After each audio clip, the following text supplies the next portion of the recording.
Magandang araw po sa inyong lahat. Bago natin simulan ang kwento, ay muli ko lang pong hihilingin sa inyong mga mabubuting puso na pumindot ng like at mag-comment na rin ng kahit present man lang.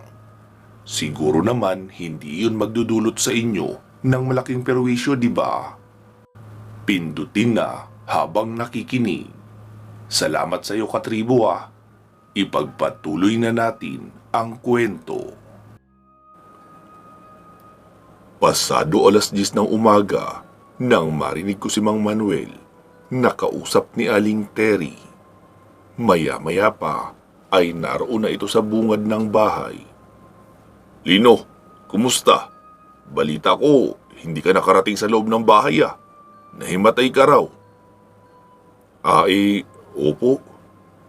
Grabe, Lino, ganun pala talaga kalakas ang nakalaban mo.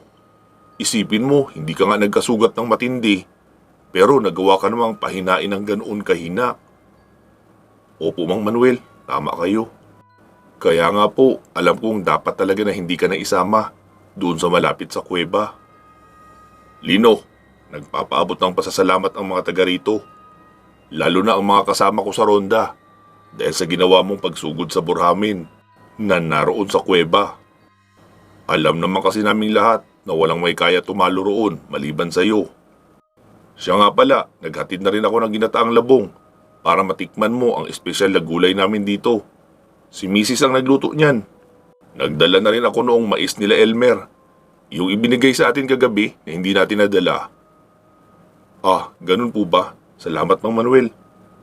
Ano ka ba, Lino? Kulang pa yan na pasasalamat namin sa iyo sa mga ginagawa mo para sa amin. Wala po iyon. Wika ako pa. Mang Manuel, pwedeng makisuyo? Plano ko po kasi sana magawaan ka noong lana na pangontra sa mga aswang. Tapos, ikaw na bahala mamigay sa lahat ng mga kasama mo sa ronda. Tapos kapag meron pang sobra, mamigay ka pa sa ibang mga mamamayan dito, lalo na yung may mga sanggol at buntis sa bahay. Ibibigay ko po sa inyo ang listahan ng mga sangkap. Tapos kayo na ang mangalap. Kapag kaya ko na, 2 tayong gagawa noon. Gagawa tayo ng 2 long neck. Tapos pagdalahin mo na lang ng kanya-kanyang maliliit na garapa ang mga kasamahan mo, para doon na lang natin isalin ang para sa kanila. Hala, Lino, napakaganda niyang naisip mo. Sasabihin ko sa mga kasama ko para may makatulong ako sa pagkalap ng mga kailangan doon. Humingi ako ng papel at ballpen kay Maya. Tapos doon ko isinulat ang mga kailangan. Pati na kakaibang mga dahon para sa pausok ay inilista ko na rin. At sinabi kay Mang Manuel na mamigay sila sa mga tao noong dahon at sangkap sa pausok. Kinahapunan, dumating na si Mang Manuel kasama si Dodong at may 3 pang binata na kasing edad rin ni Dodong. Lino, kumusta na pakiramdam mo? Ayos naman po, Mang Manuel. Medyo mahina na lang. Narito na pala, Lino, ang mga sangkap na ipinapakuha mo. Ting, pasuyo naman. Pakilagay mo na doon sa kwarto ko. Baka bukas o sa makalawa ko na yan maipuproseso kapag kaya ko nang tumayo. Agad naman iyong kinuha ni Tingting. Nagkwentuhan muna kami saglit ni Mang Manuel. Tapos dumating ang bunso niyang si Sian. May dala uli na inihaw na mais. Bagong luto pa iyon at mainit pa talaga. Lino, magmerienda ka muna. Kasama pa rin yan doon sa ipinadala ni Elmer. Uy, salamat uli dito, Mang Manuel ha. Medyo matagal na ako hindi nakakatikim ng inihaw na mais eh. Tamang-tama, Lino, dahil masarap talaga yan at matamis din. Kuya Lino, ako din pahingi. Wika pa ni Tingting. Dalhin mo na ito roon. Isa lang naman ang sa akin. Wika ko pa at iniabot ko na yung kalderong pinaglagyan noon. Paano, Lino? Aalis na kami. Maghahanda na rin kami maya-maya para sa pagroronda. Pero may dadalawin lang muna ako doon sa may boundary. May kasama kami roon sa ronda na hindi nakarating kahapon. Namamaga raw ang paa. Meron daw kumagat sa kanya pero hindi niya napansin kung ano. Tapos kaninang umaga, ang sabi ng asawa, malala na raw agad. Nangingitim na ang buong hita. Sobrang putla na rin ang asawa niya. Kaya duda nga ako kung ano yung kumagat doon. Sabi ko naman, Saan daw siya banda kinagat, Mang Manuel? O saan lugar? Ang sabi, sa maisan daw nila mismo, doon din sa boundary. Maisan po ba kamo? Oo, Lino. Bakit? Napatingin naman ako kay Tingting. Ano yun, Kuya Lino? Ting, kailangan nating puntahan ang taong iyon. Hindi na iyon aabuti ng bukas. Sa tingin ko, sigbin ang kumagat doon. Lalo at sa maisa nangyari. Kagaya rin noong nangyari sa akin, doon sa may Santa Catalina. Oo nga, Kuya Lino, no. Paano yan? Kaya mo bang maglakad? Tanong pa ni Tingting.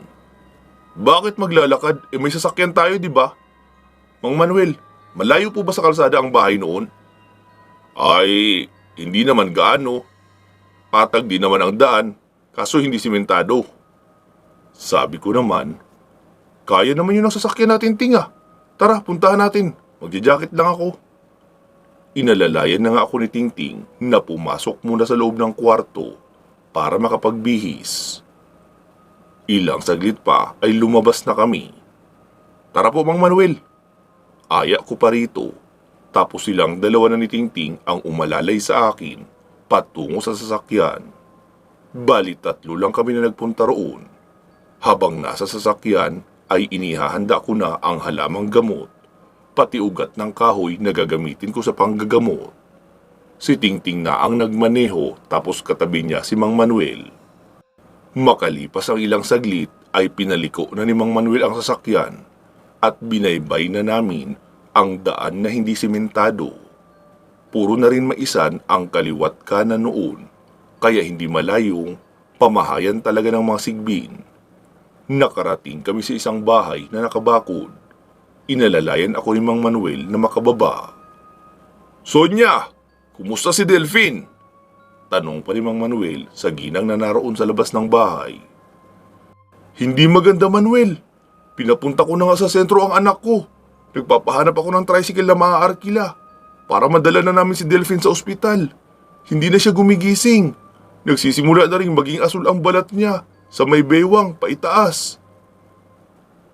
Bigla akong nag-alala dahil ibig sabihin noon, oras na lang ang bibilangin at mamamatay na ang pasyenteng iyon.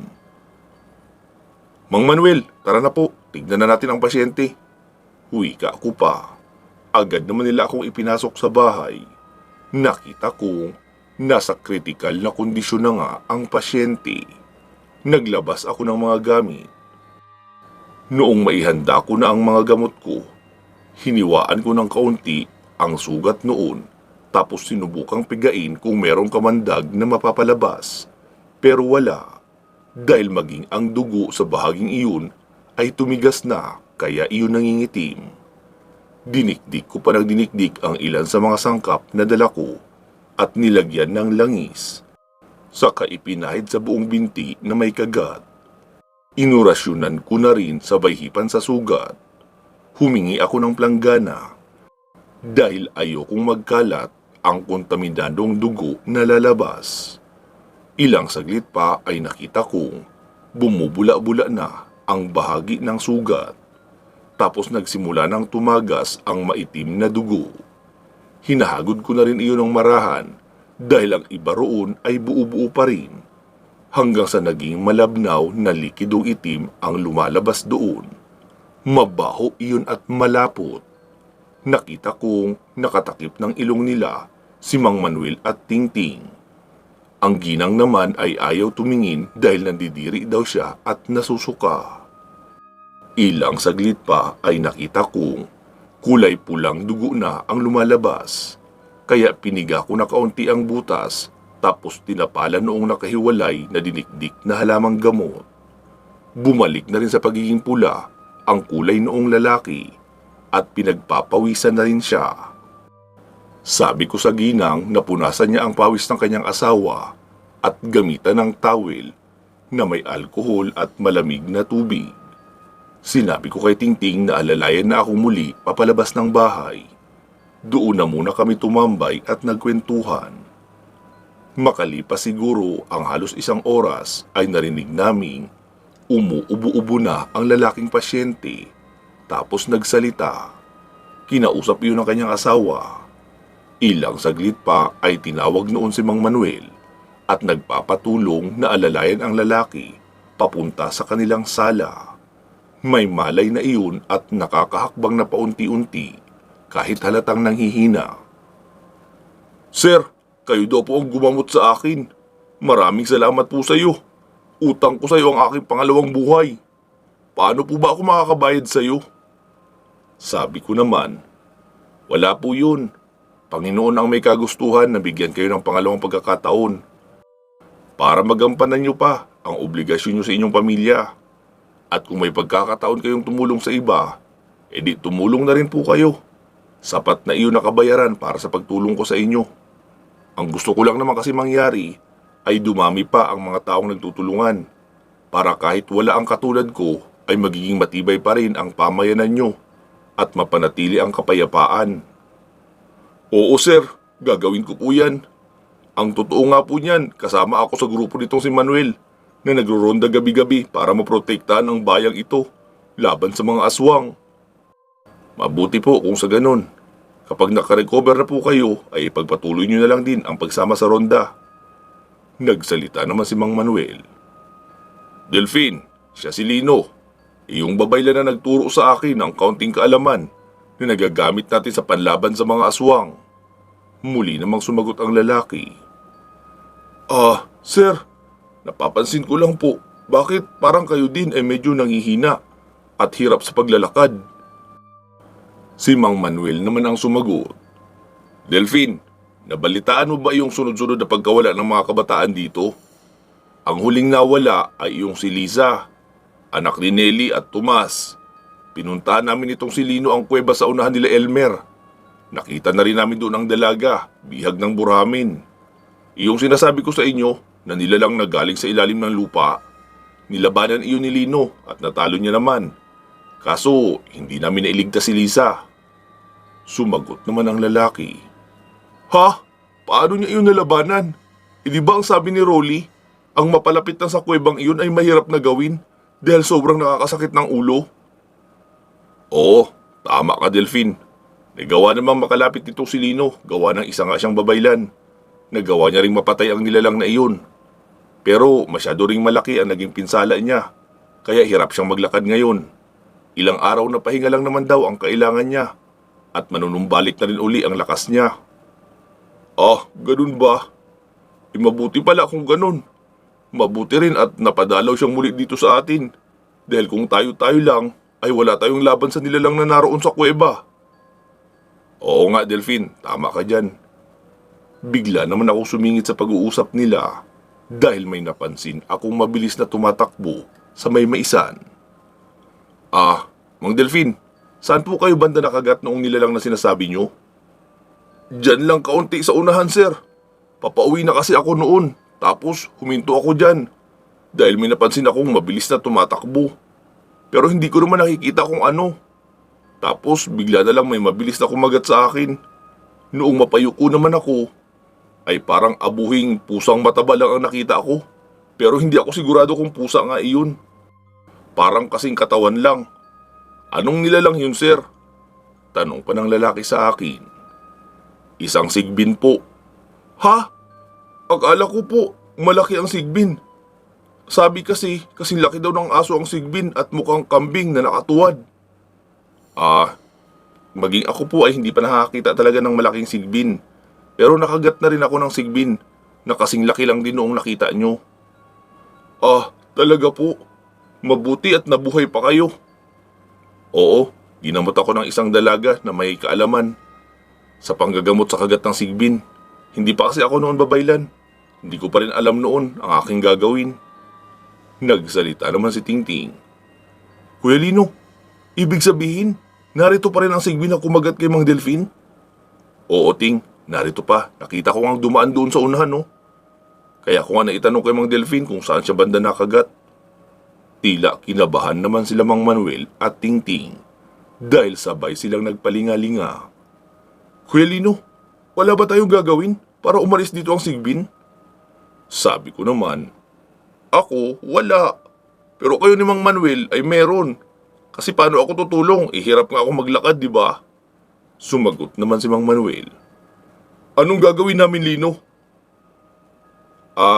Hindi ko pa po nasusubukan itong ipapagawa ko sa inyo, Mang Manuel. Pero pwedeng paalisin natin dito ang sigbin o di kaya patayin kung mahuhuli natin. Pero una nating gagawin ay akitin na lumapit at umatake sa inyo. Ha? Paano kung makagat kami? Gulat na tanong pa ni Tingting. Di wag kayo magpakagat. Ang labo naman noon, Kuya Lino. Parang hindi mo narinig na sobrang bilis noon tumakbo. Noong tayo nga ang inatake ng mga sigbin ay gumamit sila ng tagabulag, kaya hindi natin makita. Sabi ko naman, ganito, ako ang magsasabi sa inyo kung nasaan na banda.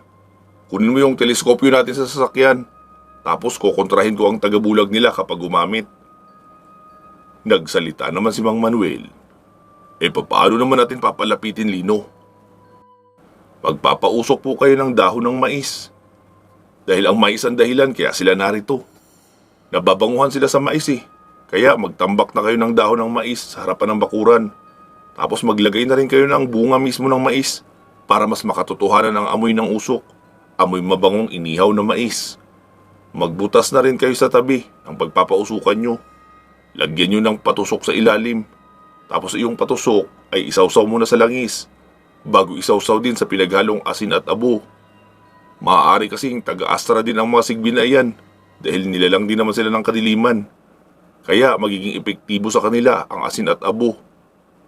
Agad na ngang nagsikilos si Tingting at Mang Manuel. Si Tingting na ang naghukay habang si Mang Manuel naman ang nag-iipon ng tuyong dahon ng mais at nagpaihaw na rin ng ilang piraso. Gamit ang teleskopyo ay nakamasid naman ako sa unahan. Ting! Bilisan mo dyan sa paghuhukay. 3 sigbin ang nakikita ko na padaan-daan sa unahan. Kapag hindi na sila nakapagpigil, ay aatake na yan sa'yo. Saglit na lang, Kuya Lino. Ilalagay ko pa tong patusok Noong maiset up na ang patibong, ay pinatayo ko na si Tingting at Mang Manuel sa magkabilang bahagi ng pausok. Para magmukha silang nagpapaihaw lang ng mais at hindi paghihinalaan ng mga sigbin na isa iyong patibong. Ilang saglit pa ay nakita kong papalapit na ng papalapit ang mga sigbin. Ting, simulan mo na iwas-iwas ang itak sa kaliwa mo. Ikaw naman, Mang Manuel, sa kanan mo naman. Parang kakaiba ang mga sigbin na iyon Gusto na kayong tikman. Nagsimula na nga sa pagwawasiwas ng itak ang dalawa hanggang sa nakita kong may isang sigbin ang nahulog sa butas. Tapos sumilip naman sa gilid ang dalawa. Sabi ko naman, Ting, tabigin nyo ang pausok papalapit sa butas. Sipain nyo, bilis! Mabilis naman nilang ginawa iyon. Sa gulat naman ng dalawang sigbin na nakasilip doon, ay nahulog din ang dalawang iyon sa butas. Ting, ang abo at asin, buhusan mo na! Mabilis na ibinuhos ni Tingting ang pinaghalong asin at abo sa butas. Dinig ang angil sa ilalim ng butas na iyon. Si Mang Manuel naman ay kinuha ang gasolinang nakalagay sa lata. Tapos mabilis na ibinuhos sa butas. Sabay hagis din ng kahoy na may apoy ang dulo. Lumaki ang apoy sa loob ng butas. Dinagdagan pa nila ng paghagis ng tuyong dahon ng mais. Kaya lalo pa yung nag-apoy. Ilang saglit pa ay natahimik na sa loob ng butas. Ano, Lino? Wala ka na bang nakikita? Tanong pa ni Mang Manuel. Sabi ko naman, wala na po. Ano nang gagawin namin dito? Hintayin nyo lang po na matupok ang gatong sa ilalim sa kanyang tabunan uli. Dahan-dahan namang nagbukas ang pintuan ng bahay nila Mang Delpin. Sir, napatay na ba nila ang sigbin? Tanong pa ng kanyang may bahay. Opo, 3 ang napatay nila. Mukhang iyon na yun lahat. Hay, salamat sa Diyos. At hindi na kami mangangamba na muling may makagat. Sabi pa ni Aling Sonia. Sabi ko naman, hayaan niyo po, mag-iiwan ako ng mga sangkap kay Mang Manuel at tuturuan ko na rin siya ng orasyon para sa kagat ng sigbin. Para kung sakaling may manalasa uli dito at makagat kayo, kay Mang Manuel na kayo magpapagamot. Maraming salamat, sir, ha? Wala pong anuman. Noong makalapit na sa akin si Tingting ay sinabi kong, Ting, tara na, uwi na tayo. Magpapahinga na ako uli. Sir, Maraming salamat po talaga sa inyo. Wika pa ng mag-asawang Delphine at Sonia. Inalalayan na akong muli nila Tingting at Mang Manuel, papasakay ng sasakyan at umuwi na kami ng bahay. Pagkarating sa bahay ay nakaluto na sila ng panghapunan. Kami na lang ang hinihintay para sabay-sabay raw. Si Mang Manuel naman ay inaya namin na doon na kumain, pero tumanggi ito dahil sinusundo na rin siya ng anak niyang si Sian. Kakain na rin daw sila. Habang kumakain ay ikinuwento namin ni Tingting ang tungkol sa mga nangyari sa pinuntahan namin. Sabi naman ni Aling Terry na mabuti at hindi doon na nalasa sa malapit sa kanila. Marami pa naman ang mga bata na naroon na naglalaro kapag hapon. Tapos kinumusta naman ang pakiramdam ko. Mabuti raw at nagagawa ko pa rin manggamot kahit pa mahina ang katawan ko. Sabi ko naman na hindi naman iyon mahirap na gamutan kasi kailangan lang mapalabas ang kamandag noong sigbing. Nagtanong naman si Aling Terry kung may paraan ba para mapabilis ang pagpapabalik ng lakas ko. Sabi ko naman na kailangan lang na mamasahi ang katawan ko para mapadaloy ang dugo sa buong katawan. Iyon lang naman ang pinakakailangan ko. Iyong magtuloy-tuloy ang mabilis na pagdaloy sa lahat ng ugat at mga kalamnan. Sabi naman ni Tingting, "Sige Kuya Lino, mamaya bago ka matulog, imamasahe kita." Sabi ko naman, "Ikaw, magmamasahe sa akin? Doon nga sa mga batang may pilay dati sa San Sebastian, ayaw na ayaw mo. Ang bigat pa naman ng kamay mo." Sabi naman ni Tingting, "Pagtiyagaan mo na Kuya Lino, ako lang ang available na manghihilot dito ngayon. Wala si Lolo Ino." Sumagot naman ako, "Ano pa bang magagawa ko?" Matapos makakain ay inihatid na ako ni Tingting sa kwarto. Humingi muna ako sa kanya ng plangganang may mainit na tubig at pinalagyan ko rin ng alkohol para doon na ako magbabasa ng towel na maipupuna sa aking katawan para mawala muna ang lagkit ng pawis sa maghapon. Hindi muna kasi ako naligo ng araw na iyon, kaya punas-punas lang muna ng katawan. "Oh, sige na Kuya Lino, hubad ka na ng damit at shorts. Brief lang ang ititira, para whole body ang gagawin kong masahe sa'yo." Sabi ko naman, "Himala, sa tagal nating nagsama, ngayon ka lang nag-offer sa akin ng masahe. Ano ka ba naman Kuya Lino? Malaki ang utang na loob ko sa'yo. Maliit na bagay lang ito para makabawi ako sa'yo." Sabi ko naman sa kanya, "Di sige, malugod ko rin tatanggapin yan ngayon dahil kailangan ko rin talaga ng masahe para bumalik agad ang lakas ko." Dumapa na nga ako sa kama at napikit. Ilang segundo pa ang lumipas ay wala pang humahagod sa likuran ko. Naisip ko na lang na baka umihi pa si Tingting kaya hindi pa nagsisimula. Pumikit na lang ako habang hinihintay siya. Inaantok na rin kasi ako noon at plano ko, pagkatapos akong mahilot ay magkukumot na lang ako tapos matutulog na para hindi na mawala ang antok. Ilang saglit pa ay naramdaman kong bumalik na si Tingting. Nagsimula na siyang magmasahe pero hindi umiimik na ipinagpapasalamat ko rin naman para makarelax ako kaysa sa magsasalita siya na magsasalita at kakailanganin kong sumagot sa mga tanong niya. Habang tumatagal ay napapabilib na ako kay Tingting. Nasabi ko na nga lang sa isip na magaling pala siyang magmasahe. Bakit ang tamad-tamad niya sa paghihilot sa mga batang may pilay, samantalang ang gaan na pala ng kamay niya? Lahat ng diin ay sa laman, hindi niya na tinatamaan ang buto. Parang mas magaling pa nga siya kay Lolo Ino manghilot. Alam kung saan dadaan ang hinlalaki kapag humahagod. Sobrang na-enjoy ko ang masahe sa likod, balikat, hita, binti at mga braso. Hindi ko na malayan na nakatulog na pala ako. Hanggang sa may marinig akong napaubo ng mahina. Doon ako naalimpungatan. Teka, bakit boses babae ang tunog ng ubo? Kaya napamulat ako ng mata at napatingin sa gilid.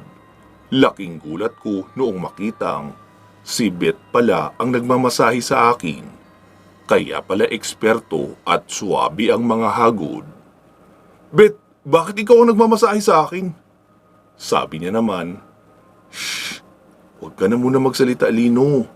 Inagawa ko ito bilang kabayaran din sa pagliligtas mo sa buhay ko. Sige na, huwag ka na magsalita, matulog ka na lang. Kukumutan na lang kita kapag tapos na para tuloy-tuloy na ang tulog mo. Hindi na nga ako nagreklamo pa. Dahil obvious naman na mas magaling ang pagmamasahe niya sa akin kaysa kung si Tingting ang gumawa noon. Hanggang sa tuluyan na nga akong nakatulog. Pansamantala muna nating puputulin dito itong ating kwento. Magsama-sama tayong muli sa part 177. Bago po natin tapusin ang ating kwento, ay bigyan muna natin ng daan ang ating mga shoutout at pasasalamat. Unahin na muna natin ang ating mga major sponsors na sina Ma'am Aida Lasimet Calfe ng Qatar at si Ma'am Connie Matias Narumi ng Japan. Pati na rin ang iba pa nating mga sponsor na sina Ma'am Bernadette Arcalas, Ma'am Alma A. Rosales at Ma'am Lynn Gentiliso. Maraming salamat po sa inyong walang sawang pagsuporta sa ating channel, pati na sa proyektong pagtulong sa mga batang pinabayaan ng magulang. Naway patuloy po kayong biyayaan ng ating puong may kapal at panatilihing nasa malusog na pangangatawan.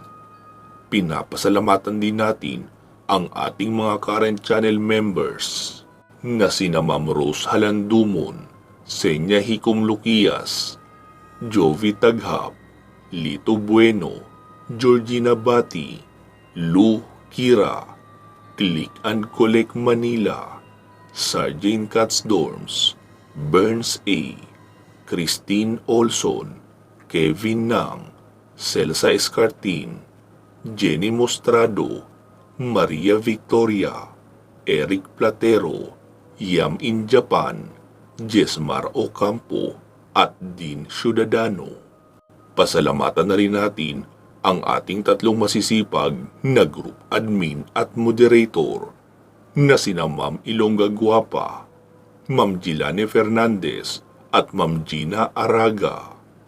Sa muli ay inaanyayahan ko po kayo na mag-like and follow sa ating Facebook page na ang pangalan ay Katotohanan at Misteryo. Pinapasalamatan ko rin kayong lahat na mga regular listeners ng ating tatlong channel. Ito po ay ang Katotohanan at Misteryo, kwentong aswang comics, tsaka iyong problema at payong kaibigan. Siguraduhin nakasubscribe po kayo sa mga channel na iyon. Sana ay patuloy pa rin kayong makinig kahit pa hindi ako ang boses na nagsasalita. Balikan nyo rin po sana ang mga luma nating video, iyong mga na-upload ng 2 years ago to present. Siguradong marami pa doon ang hindi nyo napapakinggan, lalo na sa mga bago lang dito sa ating channel.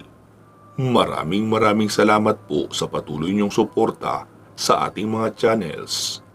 Magsama-sama po tayong muli sa iba pang mga paparating na kwento. Mag-iingat po kayo palagi at hanggang sa muli.